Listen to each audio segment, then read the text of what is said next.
Hi everyone, it's for Journey, and today's journey is a storyteller, where his writing offers an honest and poignant exploration of the human condition, drawing readers into the raw, unfiltered struggles and triumphs of those caught in the grips of their darkest moments. His intimate understanding of what it means to feel lost, broken, and alone is truly reflected in his craft, reminding each of us that redemption is always within reach, and that even the focused souls can find their way home. And I had to use that extract because I just couldn't send me a bio, but I thought that was a very good bio, which I found online, and it's readily available. But I welcome Terrance to the journey. Thank you, David. It's You're, nice to be here with you. you're welcome. Now, journeys, and I'm not going to go majorly into it because it's about the book, but journeys begin when you are young for some, and that's when the inspiration kicks in. But what was the earliest memory that kickstarted you? Well, I think as a young person, I wasn't unlike a lot of us. I had dreams of grandeur, and I wanted to be a professional athlete, and I wanted to be the president and rule the world, and all those things that small children dream of. But soon, I had soon had to face the reality that life was going to give me my destiny more than I was going to be able to just dictate it, out of a dream. And I think we control a lot of our destiny with our thoughts and our actions. But I do think sometimes a young person's dreams are not built on any reality. Yeah, it's based on a load of when I was growing up. It was about fantasy type elements because there was elements that was true because when I was attending school, I was next to a train station, so I wanted to be a train driver. Ah, But when you're playing with your friends, you imagine yourself to be characters, and then the way my friends portrayed me was that I was the leader of this fantasy, whatever we was playing that particular day. right. Yeah. And because I grew up in that area where in England where there's trees nearby, you had like a tree base, which was like a fortress, like a castle. So you can imagine a fantasy there. So it was up high, that grandeur type gesture. Yeah. Yeah. And childhood dreams are wonderful and beautiful, and but I think the book talks a lot about the childhood of the character and the different things that happen to us in childhood that sometimes um, leave us with pain because things don't work out the way we imagine them, Yeah. that we deserve, or that they should work out. When things don't work out that way, um, quite often young people don't know how to deal with that in a Mm. real, in a healthy way. And there's a lot of talk these days about childhood trauma, and I think everybody suffers trauma, um, just based on their own expectations of what their life should be, and then the reality of what happens, and so it's learning how to deal with that trauma constructively instead of self-destructively Yeah. is uh, is really a big part of the book. And you talk about trauma as a child, sometimes that childhood trauma does carry into the future, and sadly, that's where I feel like that's where, when you're young, you're able to absorb the help more. I feel like there should be more help readily available as soon as the trauma's there when you're a child. Yes, yeah. I mean, ideally, the parents are able to do that, or siblings, or maybe the community in some sense. But quite often the trauma is suffered silently, Yeah, and that's, I think, where the real damage happens. If nobody can explain properly to the child that it's normal, to suffer disappointments and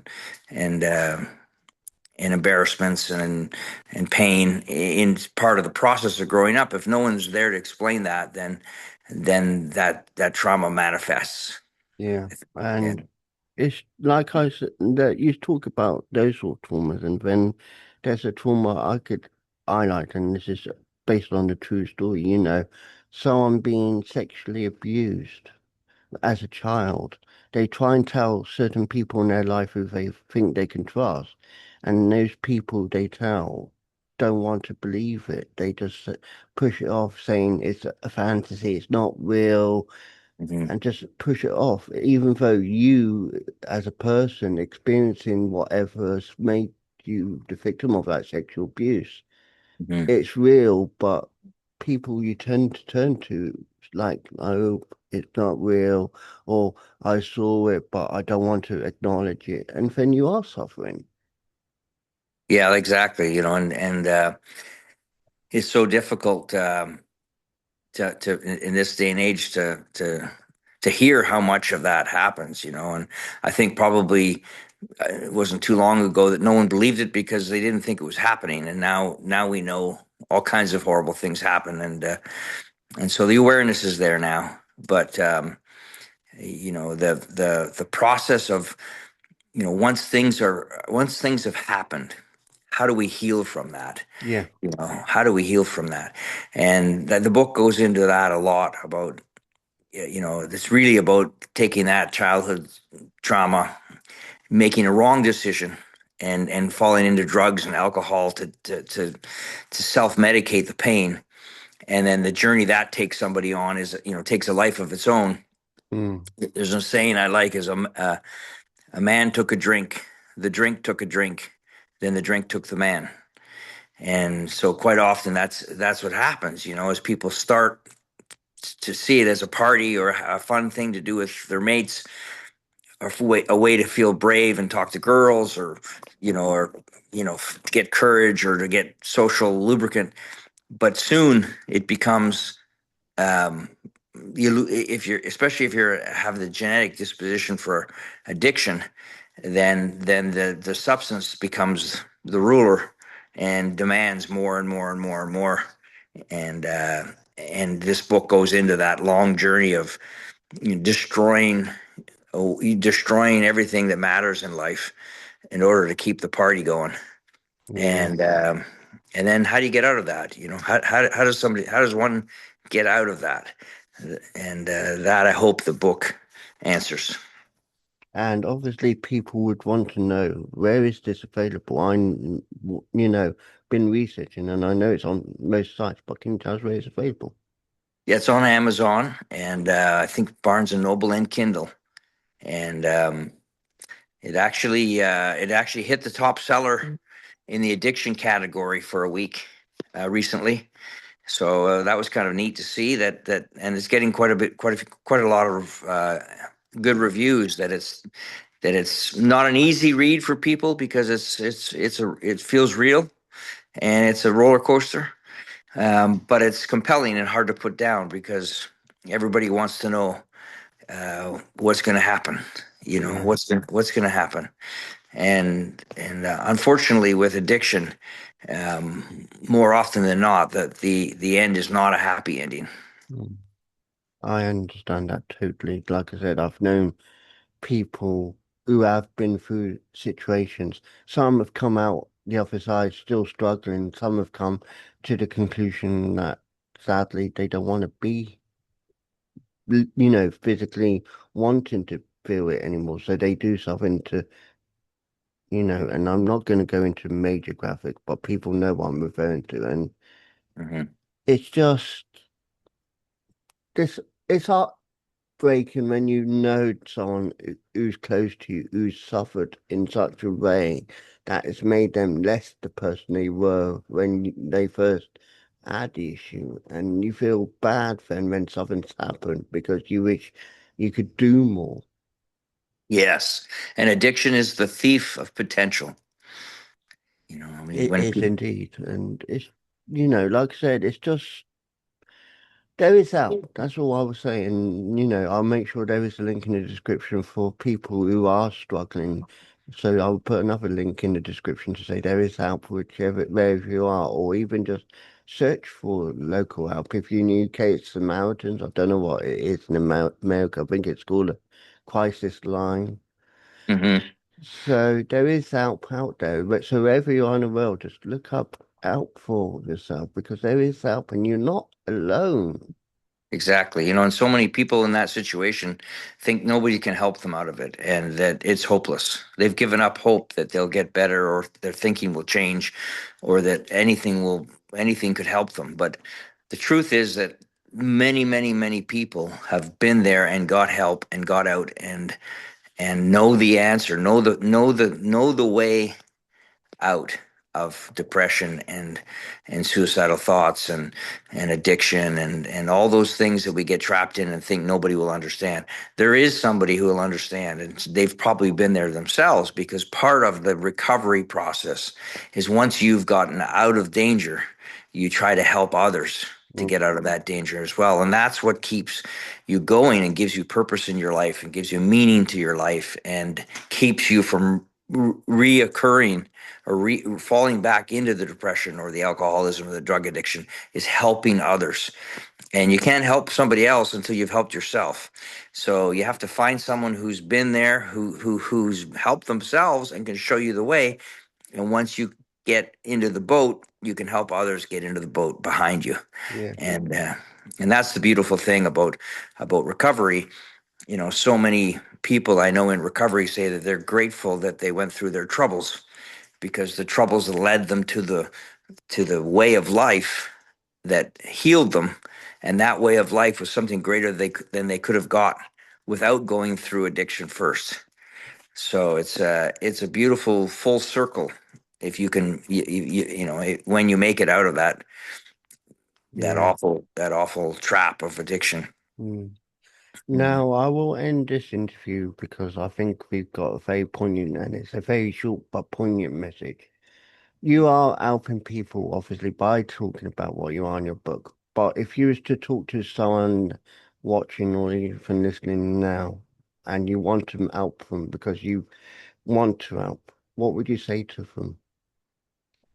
um, surrender surrender your idea of how your life should be to a power greater than yourself. Try and find that higher power, an entity that you can't see or hear or feel, but try to put your faith that there is something that loves you and loves you in a perfect way and will help you. And if you try each morning to connect with that higher power and then go and seek out other people who are on the journey of recovery and get around people who have been there, and whether that's 12-step programs or whether you start with psychiatry or psychologists or just family members or church, or get amongst other people and speak your truth. Don't be afraid to share what you're going through and your suffering, because somebody will understand and somebody will have some suggestions to help you get through it and on to a more meaningful and wonderful life that we all deserve. I love that. And like I said, there is the link to the book in the description and also links to anyone needing help, and it's readily available. But Terence, thank you for sharing your journey with us today. Thank you, David. Thank you for having me. Thank you. Okay. Bye bye. Bye. Our thanks to our guest there for a wonderful journey. And now a couple of messages to share with you.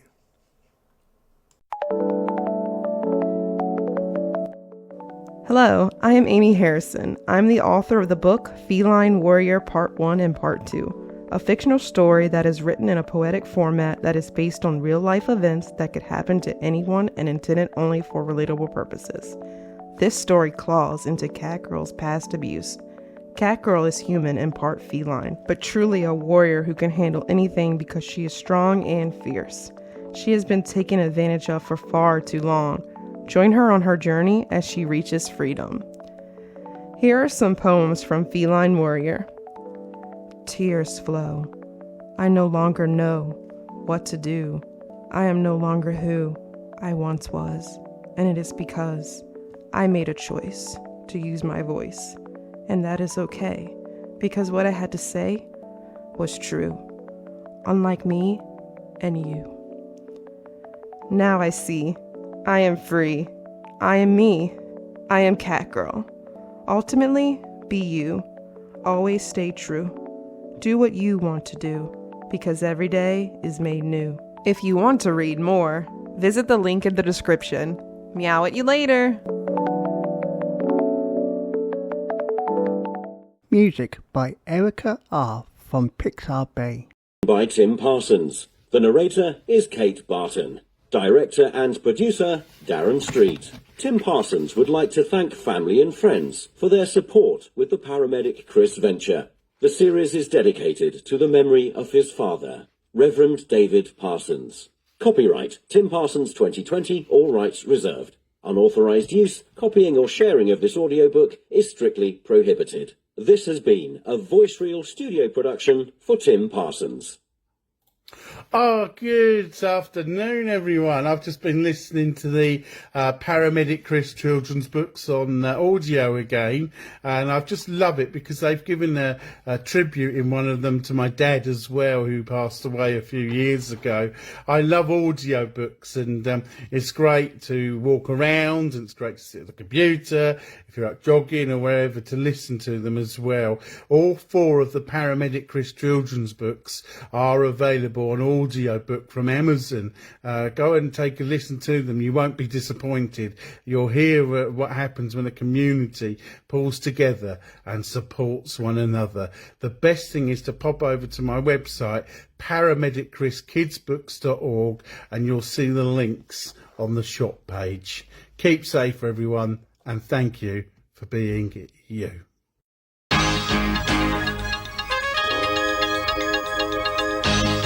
The Journey podcast explores stories of personal growth, challenges, and life-changing moments. Each episode dives into unique experiences, offering insights and inspiration for listeners navigating their own paths. I believe everyone has a story worth sharing. If you'd like to share your journey with David and others, email your story to wisewords1983@reborn.com, and it may be featured in a future episode.